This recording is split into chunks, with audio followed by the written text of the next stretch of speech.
Hi friends, welcome back to our channel. ఎలా ఉన్నారండి? అందరూ బాగున్నారా ఫ్రెండ్స్? నేనైతే బాగున్నాను. మీరు కూడా బాగుండాలని అయితే మనస్ఫూర్తిగా కోరుకుంటున్నాను.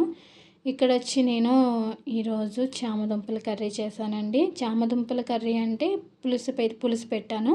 చిక్కటి గ్రేవీ తోటి కమ్మగా చామదుంపల పులుసు వేడి వేడి రైస్లోకి ఇలా చేసుకుంటే చాలా బాగుంటుంది.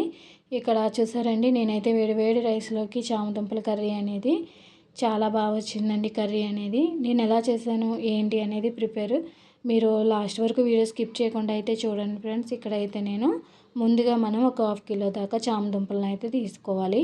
తీసుకున్న తర్వాత దీనికి కొంచెం మట్టి కింద ఉంటుంది కాబట్టి మనం ఒక 3-4 టైమ్స్ అయితే నీట్గా క్లీన్ చేసుకోవాలండి. వాటర్లోను మంచిగా క్లీన్ చేసేసుకున్న తర్వాత మనం ఇక్కడ కుక్కర్ తీసుకోవాలి. నేనైతే ఇక్కడ కుక్కర్లోను ఒక 2-3 విజిల్స్ అయితే వేయించాను.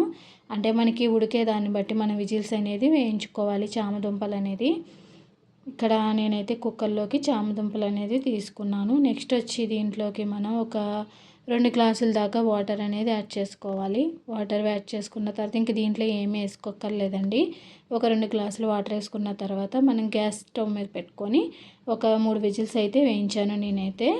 వేయించిన తర్వాత ఇదిగోండి నేను మీకైతే చూపిస్తున్నాను. ఇక్కడ వాటర్ అనేది నేను వేడి వాటర్ అనేది తీసేసుకొని దీనికి తొక్క అనేది మనం తీసుకోవాలి కాబట్టి కొంచెం కూల్ వాటర్ అయితే దీంట్లో వేసానండి నేను. మనకి తొక్క తీసేసుకున్న తర్వాత ఇదిగోండి చామదుంపలు అయితే మనకి రెడీ అయిపోయినాయి చక్కగా కర్రీ ప్రిపరేషన్కి. వీటిని అయితే ఈ కర్రీ కోసం అయితే నేను ఇక్కడ ఒక 3 ఉల్లిపాయలు, చిన్న సైజు ఉల్లిపాయలు 3, ఒక టమాటా అయితే తీసుకున్నానండి. దీన్ని అయితే మామూలుగా కట్ చేసుకొని పక్కన పెట్టేసుకున్నాను. నెక్స్ట్ వచ్చి ఒక 6-7 పచ్చిమిరకాయలు అయితే తీసుకున్నాను. అంటే కొంచెం కారం ఎక్కువ తినేవాళ్ళు అయితే మనం కారం కూడా వేసుకుంటాం కాబట్టి కొంచెం స్పైసీ తినేవాళ్ళు అయితే కొంచెం ఎక్కువ తీసుకోవచ్చు పచ్చిమిర్చి. తర్వాత ఒక పెద్ద నిమ్మ సైజు అంత చింతపండు, వెల్లుల్లిపాయ, జీలకర్ర, అల్లం ముక్క అయితే తీసుకున్నాను.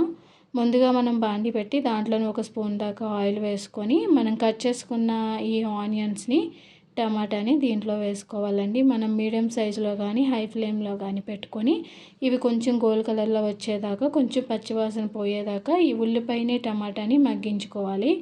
మగ్గించిన తర్వాత మనం కొంచెం చల్లారిన తర్వాత దీన్ని మనం మిక్సీ జార్లోకి అయితే తీసుకోవాలండి. ఇక్కడైతే నేను చల్లారిన తర్వాత ఈ టమాటాని ఉల్లిపాయని మిక్సీ జార్లోకి తీసుకున్నాను. కొంచెం వెల్లుల్లిపాయ, జీలకర్ర, అల్లం ముక్క దీంట్లోకి వేసేసుకున్నానండి. వేసుకున్న తర్వాత మనం దీన్ని మిక్సీ అయితే పట్టుకోవాలి. మీరు మెత్తగా అయినా పర్లేదు, లేదా బరగగా కూడా పట్టుకోవచ్చు. నేనైతే మెత్తగా అయితే పట్టేసానండి.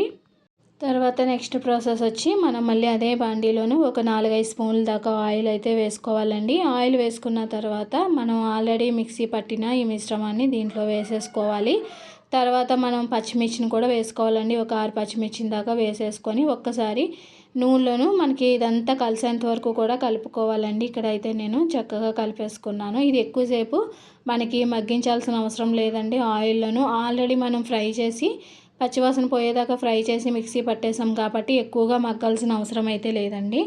ఇక్కడ ఉల్లిపాయ అనేది మనం ఆయిల్లో కొద్దిసేపు ఫ్రై అయిన తర్వాత మనం దీంట్లో చామదుంప ముక్కల్ని వేసేసుకోవాలి. ఆల్రెడీ ఉడకబెట్టుకున్నాం కదండి, వాటిని అయితే దీంట్లో వేసేసుకొని కొద్దిసేపు ఈ ఆయిల్లో ఫ్రై అవ్వాలని. ఎందుకంటే మనం వేసిన ఈ అల్లం వెల్లుల్లి పేస్ట్, తర్వాత ఉల్లిపాయ, టమాటా ఇదంతా కూడా చామదుంపలకి కలవాలి కాబట్టి నేనైతే కొంచెం మీడియం సైజులోనే ఉన్నాయి కాబట్టి చామదుంపలను వేసేసుకున్నాను. కావాలితే మీరు చిన్న ముక్కల కింద అయితే కట్ చేసుకోవచ్చండి.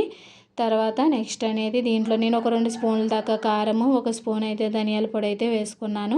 వేసుకున్న తర్వాత ఇదంతా మనకి కలిసేంత వరకు కూడా కర్రీకి చక్కగా కలుపుకోవాలండి. ఎందుకంటే మసాలా మొత్తం కారం అంతా కూడా మనకి చామదుంపలకు అనేది బాగా కలుస్తుంది కాబట్టి కలిసేంత వరకు కూడా చక్కగా కలిపేసుకోవాలి.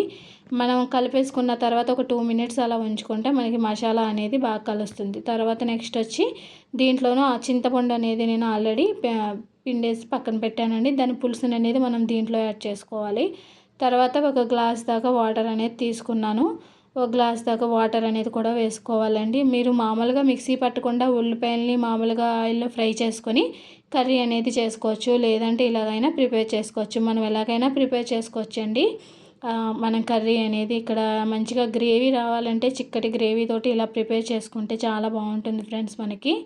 ఇక్కడైతే ఇంకా ఫైనల్ నేనైతే కొంచెం కొత్తిమీర యాడ్ చేశానండి. ఫైనలీ మనకు ఒక 5 మినిట్స్లో అయిపోతుంది కర్రీ అనేది. ఎందుకంటే ఆల్రెడీ అన్నీ కూడా చామదుంపలు, ఉల్లిపాయ అన్నీ కూడా ముందుగానే కుక్ చేసేసి మనం కర్రీ అనేది ప్రిపేర్ చేసుకున్నాం కాబట్టి చిక్కటి గ్రేవీతోటి, మరీ పులుసులా కాకుండా ఇలా చిక్కటి గ్రేవీతోటి మనం దింపేసుకుంటే మనకి చపాతీలోకి, రైస్లోకి చాలా బాగుంటుందండి. మనకి చామదుంపలు కూడా చక్కగా ఉడికిపోయినాయి. చూసారండి గ్రేవీతోటి ఎంత బాగా వచ్చిందో, మంచి కలర్ఫుల్గా ఉంది కదా ఫ్రెండ్స్. చామదుంపల పులుసు అయితే ఎలా ఉందో ఖచ్చితంగా అయితే కామెంట్ చేయండి. మీలో చామదుంపల కర్రీ ఎంతమందికి ఇష్టమో కూడా కామెంట్ చేయండి. నేను చేసిన ఈ చామదుంపల కూర అయితే ఎలా ఉందో కామెంట్ చేయండి, లైక్ చేయండి, షేర్ చేయండి. మన ఛానల్ని అయితే సపోర్ట్ చేయండి. Thanks for watching. Bye friends.